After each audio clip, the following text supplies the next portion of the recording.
दो बच्चे हैं, कहते हैं उनकी सीने की हड्डियां बाहर हैं, हाथ पांव टेढ़े हैं, पांव भी टेढ़े हैं, मोटे और टेढ़े हैं, भाग नहीं सकते, चल नहीं सकते, घसीट के चलते हैं। गाय के पाए ले लें, गाय के कच्चे पाए हों, भुने हुए ना हों, उनके टुकड़े टुकड़े कर दें और उनमें 1.25 किलो तेल डालें। चारों पाए किसके हों? भैंस के ना हों, गाय के या बैल के। चारों पाए हों, उनको टुकड़े टुकड़े कर लें, भुने हुए ना हो, कच्चे हों। 1.25 किलो सरसों का तेल डालें, उसको जलाएं, हिलाते रहें। इतना जलाएं कि पाए जल जाएं, तेल ना जले। खूब हिलाते हिलाते हिलाते। ये 1-2 दिन का जरा मश्क है, इसकी मेहनत है 1-2 दिन की।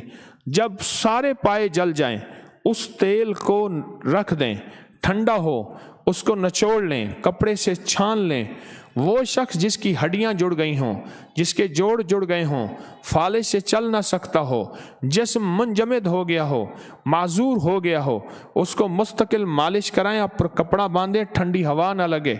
चंद दिन चंद हफ्ते इसका रिजल्ट मिलेगा इंशाल्लाह।